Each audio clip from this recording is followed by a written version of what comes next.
The 6.5 is on the road here at the famous HP garage here in Palo Alto, California. This is where literally Silicon Valley was invented. It's on the plaque on the front of the house.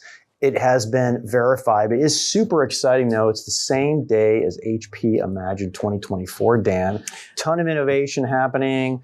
We've got products on consumer, we've got commercial, we've got printers, PCs, we've got peripherals, but we always need to remember it's got to be about the experience. Yeah, you wonder if Bill Hewlett and Dave Packard, when you're looking around at these oscillators and vacuum tubes, I wonder if they had a vision of AI in the future. Right?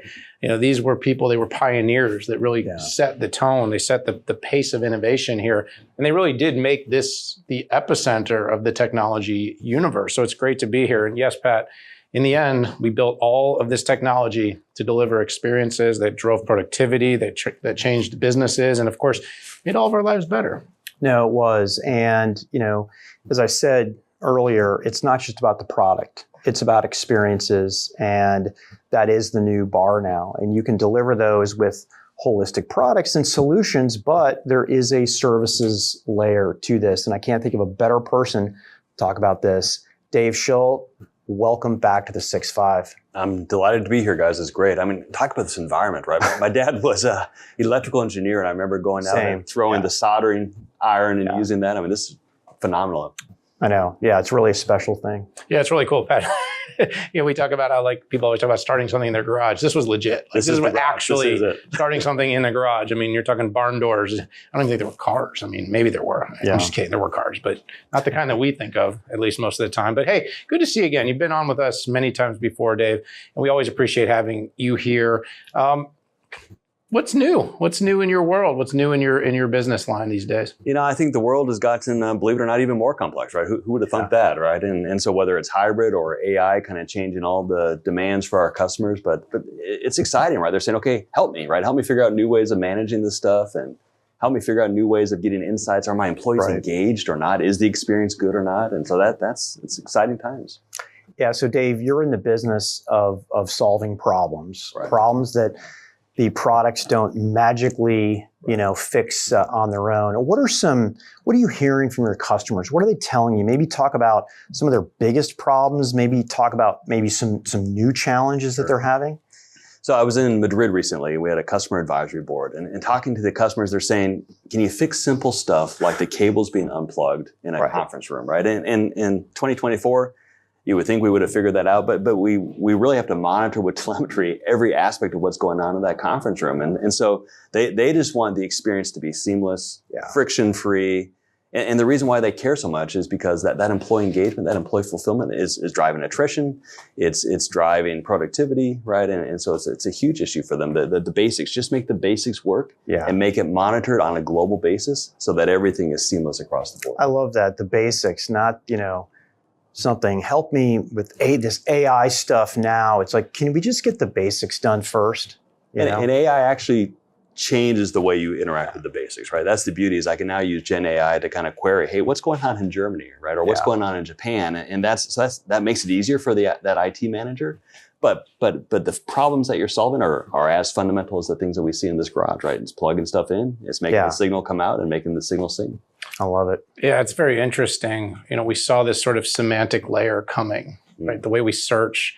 Remember when keyword searches and stuff, Pat, you worked at Alta Vista 1,000 years ago when you were like 40. That was a good but, when we used to search, you'd have to be like, red dog food, you'd have to really tweak it to get it. Pluses in there. By the way, I wasn't even born. But now there's a name for that. We call it prompt engineering. Yes. but I don't want prompt engineering. I just want to talk and I want to know what I want.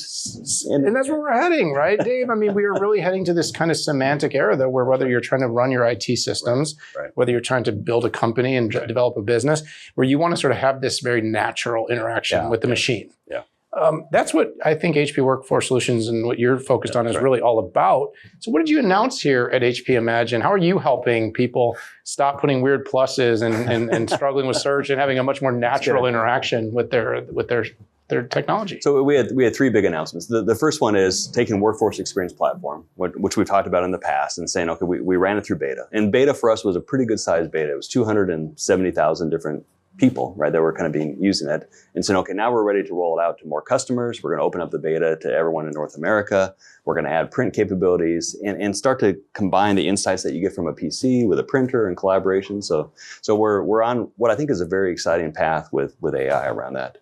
Number two is if your PC goes down and you're on the road, 35% of the time, it's tied to your software. Yeah. Right, which is I'm surprised even that low. I would seem to be higher. It feels like it should be 80% of the time. Yes, exactly. But based on what I'm hearing from our call center agents, it's actually 35% of the time. So how do I remotely fix that? The problem is, if you're remotely fixing it, you can get sort of a virtual machine, but then you have to reboot it. You lose that virtual machine. You have to re-embed it. So we've actually got a very unique capability now, the first in the world, which goes underneath the BIOS layer. Yes. And allows that remote agent to fix it without you having to be involved at all. And so we think that saves 25 to 50% of the sort of the fixing time, right? And then the third is what we were talking about before, which is customers are like, this is just too complex, right? Can you just manage all of this complexity for me? I don't want to deal with 5 different vendors around the world in different locations and just fix it, right? And so we're standing up sort of global monitoring and management centers, which I think is pretty exciting for HP. It's a big change for us as a company. For sure. So Dave, when you came in the role, right, you probably did typically what most new leaders did, right? Hey, I'm going to travel, talk to customers, a lot of listening, right? And then you had to lay out, hey, okay, here are the services that I'm going to provide first, right? And here's how we're going to distinguish ourselves. But everybody has a roadmap, including for services. That's right. What are you looking at for the next 1 to 3 years? I'm not asking you your exact roadmap to let all your competitors know, but what are the areas that you're looking at? So when we think about HP, we think that our advantage is we have the biggest range of sort of devices around employee experience. So we're all in on that. So what that means first is the devices have to work better together. Right. So that in that conference room, your PC is working with your poly gear in a different way. So that's number one. Number two, the IT manager has to have sort of different information because there's a broader range of devices. But then actually the third step is really goes back to what we were talking about, the semantics and the prompt engineering. Our devices should have a better sense for the human context so that there's a better understanding of what I want to do with the device. Then the actions and the information coming back should be better. So that means I got to tie my devices together and have better insights off of them. Then that's an interesting place for HP to play. And then whether I sell it on a managed basis, contractual basis, transactional basis, that's a business model issue. Right. But now we're in sort of an employee fulfillment space. That's pretty exciting for us as a company. Well, it is, and you've broadened your portfolio. I mean, you're the only one with PC and print. That's right. You have a ton of peripherals. That's right. And you're fully embedded in all forms of conference rooms. That's right. And that's very unique. And it would think you'd have more data, more experience to understand better even that symbiotic relationships between the relationships to, maybe you learn something out of a conference room that you can share with approval to the PC to make the experience better. Is that? That's absolutely the path that we're on. And I think you're going to see in the next couple of months a lot more tighter integration between some of our hardware teams, the services team, the software teams to say, okay, how do I truly benefit from that, right? And then the other thing people don't realize is we have a huge data science business with workstations, right? We have a very, very significant retail point of sale business. So it doesn't just have to be knowledge workers sitting in an office, right? But retail workers, how do I bring that same insight to them? I think that's a space that's pretty exciting. Healthcare too.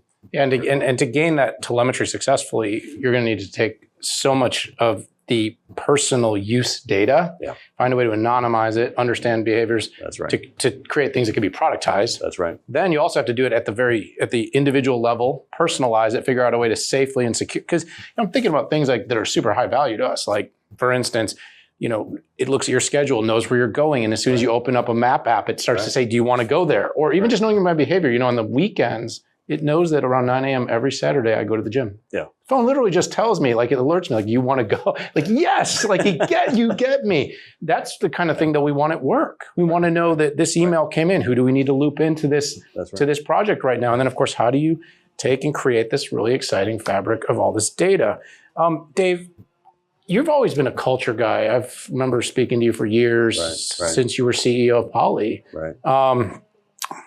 And this part of getting from here to there, it's not all technology. No, it's not. There's a big culture shift that needs to go on. How are you in your org, and how do you see HP overall driving that culture to really make this innovation more easy for people to digest and adopt? So I've kind of over the years of just working in different companies, kind of synthesized for myself. There's three basic principles, right? It doesn't matter what company I'm in. I think they kind of apply. Number one is customer, and that sounds really trite, except that if you reorient everything you're doing about that customer dialogue, boy, it changes your mindset, right? And so having an agile team approach to that is critical.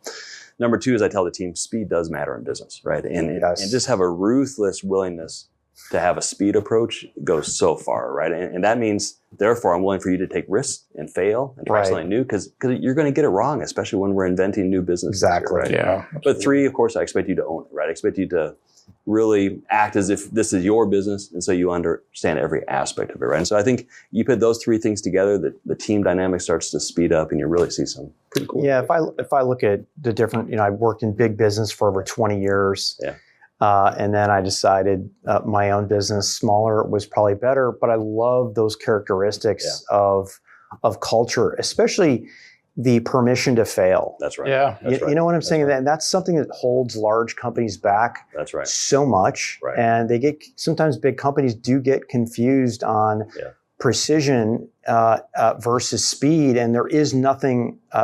There's no such thing as perfection. You try to get there. But what I know for certain, if anything is slow, it's just not going to work. It all falls down. I learned so much from the mistakes that I make, right? And I wish what we should have here is all the devices that didn't work.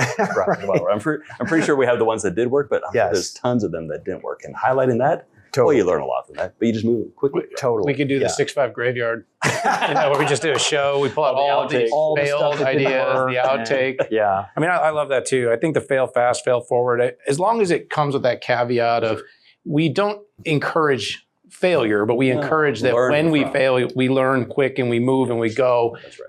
And obviously you don't throw people out that try, and so there's this really interesting sort of diametric opposed force where a lot of execs are like, failure is not an option. Well, failure is an option if you can take what you learn, apply it, go faster. Right. And I think that's what you're saying here, Dave. Don't fail the same thing 3 times, right? Then you haven't learned the lesson. Yeah, that's a bad sign. In fact, I was using it this weekend. CLCA, closed loop corrective action. Yeah. Like, let's just keep. I did use that. Did use that. Yeah, we did, and getting better. But no, this is great. This is, Dave. I love talking with you because we're not just talking about the tech, not talking about the products, we're talking about the pragmatic pieces to make this happen. And Alex is always talking about culture, right? And I did this long enough to spot between the fakers who like to talk about culture, but they're really not focused on it, and those that are. But I really appreciate a lot of the senior executives at HP because I feel like it's real here, and that's got to be something that Enrique is high on as well. He's driving it, and I've been in the company about 2 years now, right? And seen us as a company truly start to pivot to employee experience and employee fulfillment. This is a big change for us, right? It's showing up at every level of the organization, from Enrique through the rest of us, and I think that's gratifying, right? This is a company that has a proud history, saying, you know what, we make amazing devices. And we're going to make sure that we tie it in even more tightly for our customers. Right. It's great. And Dave, thanks so much for tying in the history as we sit here in the HP garage here in Palo Alto. Thanks so much for joining us. Pleasure. I'm sure you'll be back with us soon. Absolutely, guys. Yeah, thanks. Thank you, everybody, for tuning in here. It's the 6-5. We are in Palo Alto at the HP garage. This is the founding birthplace of Silicon Valley. Couldn't be prouder to be sitting here next to you, my friend. Same. Hit that subscribe button. Join us for all of our 6-5 content here from HP Imagine. And of course, all our content, because it's all really good. But we got to go. So for now, we'll see you later.